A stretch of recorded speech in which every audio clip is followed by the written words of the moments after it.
Mr. Reagan, who is a YouTuber, conservative,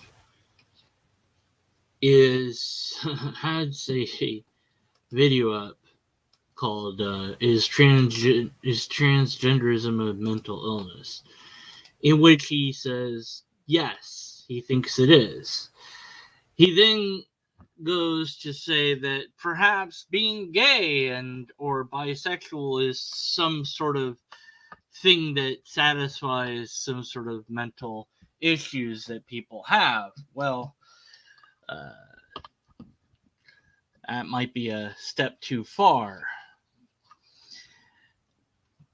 Transgenderism, for many, is a mystery and not very well understood, myself included. I've asked questions about the language of it. I've tried to understand it from a scientific and logical perspective, yet I feel that my questions about it are still unanswered.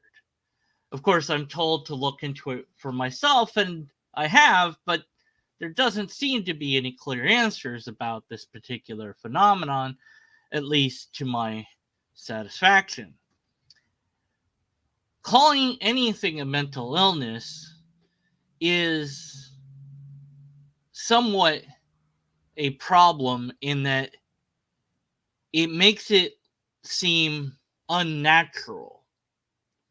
Our brains are extraordinarily complex, and because of that complexity, we have many mental issues of various types. We get headaches, we get migraines, we get PTSD and depression and all sorts of things. And animals, other than us, also seem to be able to suffer from versions of mental illnesses. Certainly, if you look at dogs or cats or other mammals, you can see if they're depressed. You can see when they're happy. So it's a thing. The mental well being of any creature is of utmost importance. It is a small group of humans that seem to have been born with the wrong body. Why it's classified as gender dysphoria and then therefore also something to be thought of in some way as some sort of mental phenomenon, whether or not we want to classify it as a mental illness, I'm not sure. Homosexuality was, I believe, at one point also listed as a mental issue in the psychology texts, but got removed. So it might be that transgenderism or gender dysphoria or body dysmorphia or what have you gets removed. It is quite possible that we're classifying this in the wrong way. And also, it might be that certain people have a thing called gender dysphoria that is treatable in a different way than those that are truly transsexuals. And so it's not up to us to deduce that or determine that. It's up to science and to figure that out, to make that determination if that's indeed the case. It's far beyond my expertise to be able to do so. I can't judge a person's innermost thoughts or biology or the chemical nature of the person involved. Many people just say it doesn't matter. Doesn't matter. Let them have their life. If they think that they are X, then they are X. If they think they are Y, they're Y. But there's a line and limit that is reasonable to draw. And I think that that's why this particular issue gets the sort of questions and concerns that it does. Because it's unlike being a homosexual. That happens in regular nature in other animals other than humans. So we see that, okay, well, that happens. It might be rare, but it does happen. But we don't see other animals want to be a different sex than they are, at least not that we can tell. So there's no comparison to draw, so it feels different, it seems different. Like, yeah, like if you could prove empirically somehow that the brain of the person was a male in a female body, I think that that might quell a lot of concerns for people. There might be other ways to prove that this is a actual genetic chemical phenomenon of some sort. Certainly the science of it, whatever that science is, ought to be explained similarly to how we have explained biological evolution over and over again. Now, yes, there will always be people who deny reality, no matter how well you explain it. But I feel that if we had some explanation, scientific explanation of this phenomenon, if you will, that would quell it.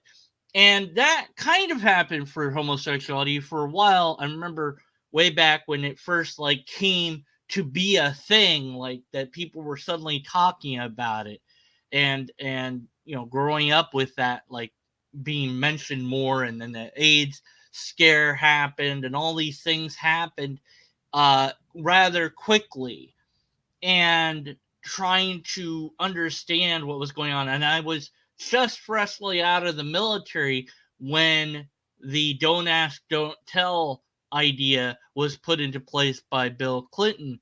And I remarked, I don't know that it's a good idea. And this other gal that I was in a class at the time, and she was really upset that I said that and didn't get where I was coming from, didn't want to get where I was coming from, and just treated me badly after that. And I said, look, let's go talk after class. Of course, she never did, but she did stop treating me badly. So I guess that was enough. I don't know. But at any rate, my worry was that the military folks that I knew were, well, they weren't against it, but they weren't for it either. I mean, it was like it was a tiptoe around subject because you weren't supposed to ask and nobody was supposed to tell. So I didn't know if that was a good idea at the time. Actually, no, I want to. That was when I was in. I'm sorry. When I was freshly out, it was changed. It had just changed to be that you can be openly gay. That's what it was. My apologies. I misremembered. So I wasn't sure that that was a good idea. I was like, I don't know. I mean, this is gonna potentially cause problems. I don't know. I was concerned for the people that were homosexuals, not for the other thing. But it's like the system has to adapt to it, and it did. It did. How successfully, who knows? But it did. Our society doesn't really know how to grapple with things that are different. And it's been the standard way of having relations with people. The majority is man and woman and monogamous, etc. And that's like been the way it's been for however many hundreds of years. And so that's ingrained in the zeitgeist, in the psyche of many people. So when you have somebody say, hey, wait a minute, I'm in the wrong body, you go, wait, what how does that work? You're confused and you're mystified by it, perhaps troubled by it. And so to write it off as a mental illness might be a way to deal with it psychologically for yourself, because you don't know how else to deal with it. It causes cognitive dissonance. So you say, well, if it's a mental illness, then I can understand it. And it's a fluke.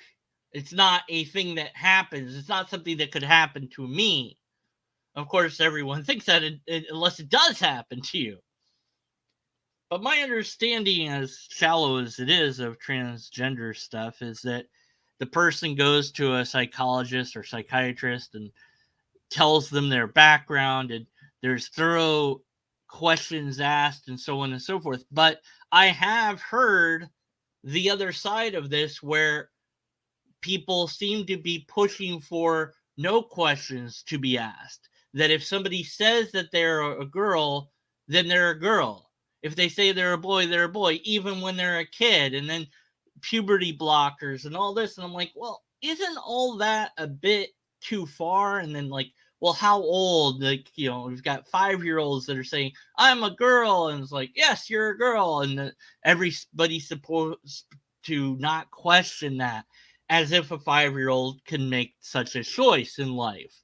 And there are some that are completely for it, some that are completely against it, and some that say, I don't know what to think of it. So all of that is the transgender thing that's out there. Could it be that some have some sort of mental issue that could be treated in a different way than physically changing their body or dressing in a different way? Maybe, I don't know. It might be that treating somebody with more testosterone when they're a guy and encouraging them to be the best guy that they can be might be a better treatment than treating them with estrogen and treating them like a woman. I don't know. I'm no psychologist. I'm no psychiatrist. I don't know. And that's the thing, is here we have somebody who you can view as repugnant. Certainly. You could say, hey, screw Mr. Reagan. He's a bigot. He's transphobic. He's homophobic. He doesn't know what he's talking about. And yeah, he doesn't. Okay. But he is asking this question, and the question got a lot of responses on Twitter, and for him that was significant.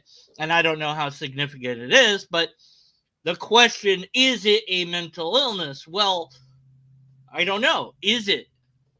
And what if it is? Well, then are we treating it the right way? And maybe the only way to treat it is to do hormone treatment, change the body if possible, and they can wear whatever. But people can wear whatever they want anyways. I think that that's less of a concern than otherwise. I mean, you go back, say, the Dick Van Dyke Show, and you had Mary Tyler Moore wear these khaki, these certain types, I want to say khaki pants, but I'm not sure. But anyways, she always wears these pants. And that was unusual because women wore dresses. And so much so that the bikes that we have even today, the girl's bike is designed for a dress, even though it should be that the boy's bike is designed with a slope so that if you fall off, you don't crush your balls. But go figure. We do things in a weird way. And so what does it look like to look like a girl? Well, I don't know. It's up to the individual, right? So dressing like a girl, well, that's up to you to decide what that means.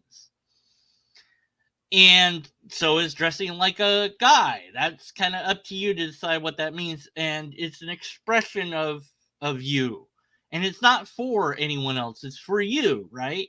Maybe it is for someone else, but it's also for you. And so this whole thing of I want to express who I am.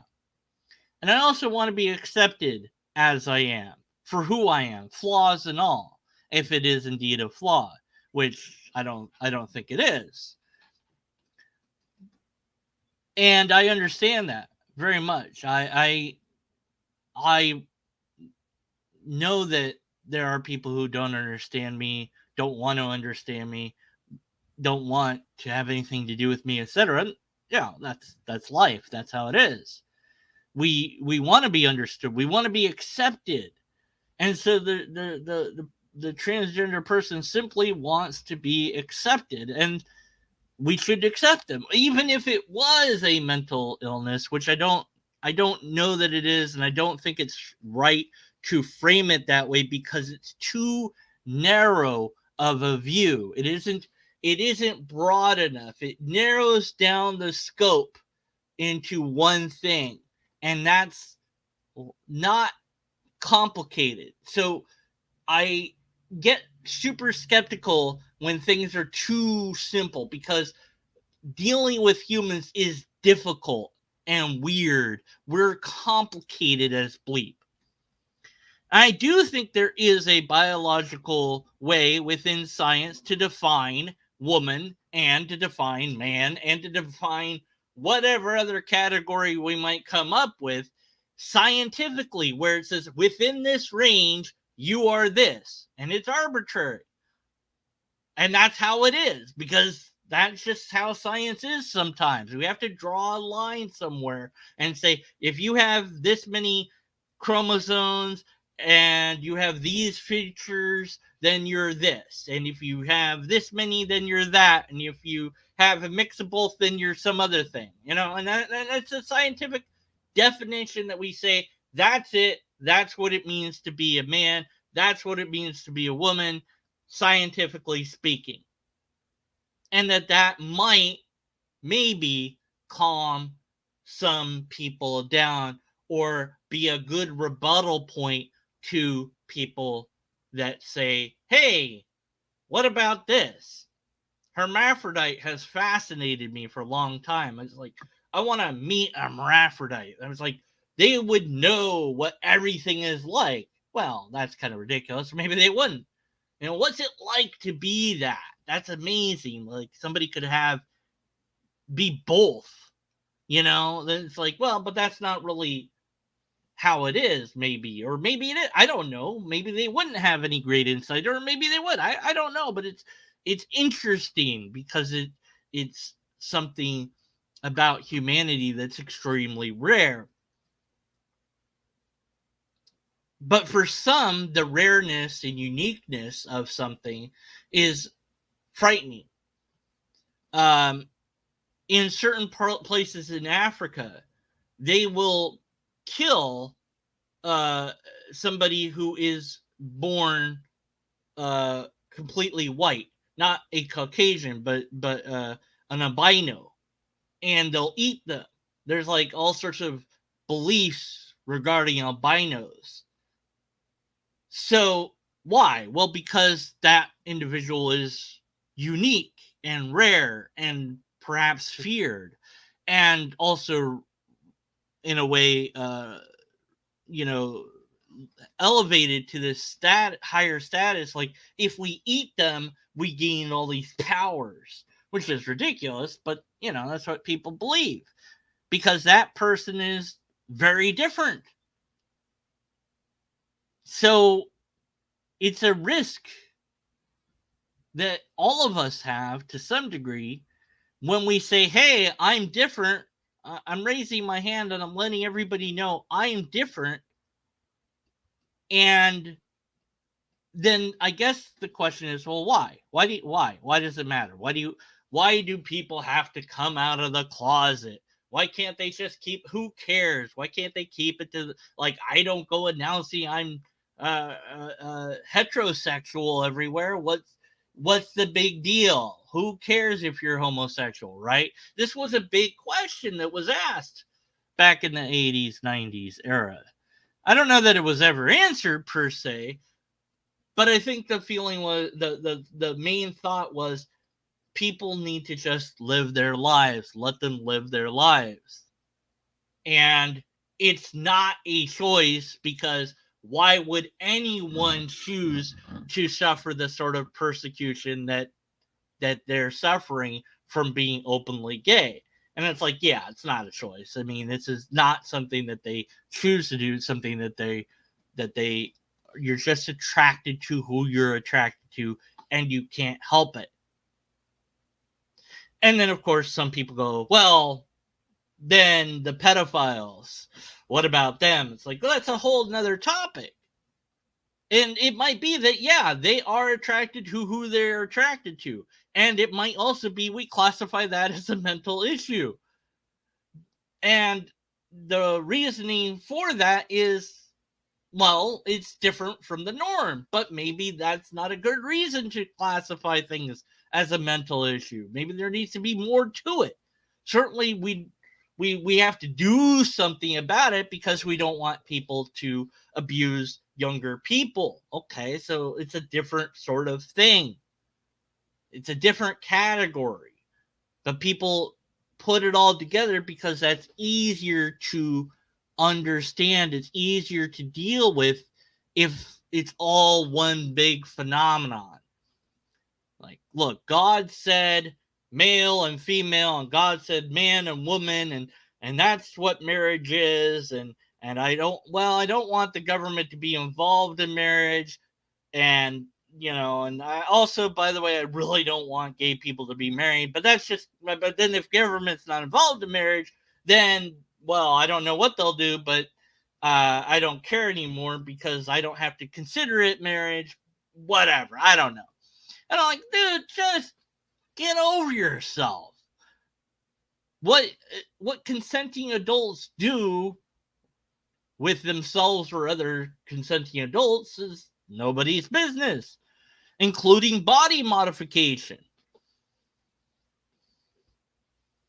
And whatever their choices are shouldn't prevent them from having the same sort of opportunities as everyone else. Whether or not that actually takes place is another question. Could you have a business type thing where the person goes into interview and they're in the business suit because that's what everybody wears to the business places, but yet their head looks like a porcupine because they got body modifications? Would they be hired? Well, if they're qualified, theoretically they should be hired.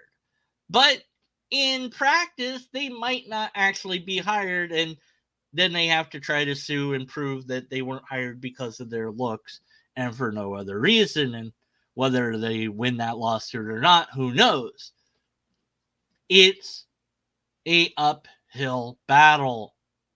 It's difficult. And the laws that we put into place are an effort to protect people may or may not actually protect anyone. I know that when I was younger, my mom had problems getting work sometimes. They told her she was overqualified, which is just nonsense. Like, I wouldn't be applying for this if I could get a better thing. And I think that it was just code for you're too old. We don't want to hire you. Like, everybody else on the floor is really young. And so, we don't want to hire you to, because you're older. But they can't say that because that's age discrimination. They didn't know that. So they say it's overqualification. So it's a way to get out of it. And that was frustrating for both her and myself, of course, because, she wanted to work and wanted her to work. And it's not fair. It's incoherent. So when it comes to protecting the rights of people, I am very much in favor that we treat people as equally as we can do, rationally speaking, coherently speaking. If somebody hits somebody else, it shouldn't matter that it's a man or a woman that's doing the hitting, that case, well, shouldn't it be tried the same way? Well, ideally, it seems fair, right? But there are circumstances. Each case is a little bit different. So, although the letter of the law might say we treat everybody in a certain way, the spirit of the law is that we take into consideration all the migrating factors. Otherwise, it's not justice. So, what would transgenderism being a mental illness mean for Mr. Reagan and or anyone else that happens to think that it is a mental issue? What would that mean? Would that mean that we treat these people differently? Would it mean that we should advocate for them to get help? What would that help look like? Who would fund it? How would it work? What if it turns out that, okay, fine, we'll say it is a mental illness, but then that means that the state must help people to get a sex change if they're transgender, and that the state's going to pay for that, which is going to come from your taxes, Mr. Reagan. Would you be okay with that? Yes or no? If no, then maybe you don't want it to be a mental illness suddenly because it's going to affect your pocketbook. Just an idea. But I think that the science does need to be open for discussion, that we need scientists to come out and explain this. That we need somebody to make like a video series that explains this thing so that we can say, hey, Mr. Reagan, just watch this. Okay? There you go. That explains all of it. But we don't have that right now. So I think that until we have something, we will have people ask this question and not be able to give them a decent answer. Not one that we can ultimately prove in some empirical way. They don't want an emotional answer. They want an empirical one. At least that's what they're saying that they want. So we should give it to them. And if we can't give it to them, does that mean they're right? I don't know. Because to be skeptical means I don't know. I hold judgment in either case. I don't know if it is a mental illness. I don't know that it isn't a mental illness. And until I have an argument that's valid and sound, empirical evidence, or repeatable test, I'm going to remain skeptical of the issue. So the answer to the question is, I don't know, but also you don't know either. The question was worth asking and exploring, but until we have something, the best we should do is say, I don't know, and not rely on people's opinions to sway us one way or the other as far as it actually being a mental illness or not. That requires some logical, critical thinking. I don't know if Mr. Reagan will or will not ever hear what I have to say. Kind of doubt it. I'm pretty small compared to his numbers. And perhaps I'm also speaking to myself in a way because, again, I have questioned the language issues about surrounding the transgender thing. For me, the language is a logical problem that must be solved in some way. And, well, it is natural language, so there might not be a solution for it. And I might just have to accept that, as much as it irritates me to do so. So we have our hang-ups, perhaps, as long as we're willing to understand those hang-ups, recognize them, and question them, then I think we'll do okay. Are you willing to question your ideas, Mr. Reagan? I hope you are, but I don't know. That's all I have to say on this particular topic. Let me know what you think in the comments below.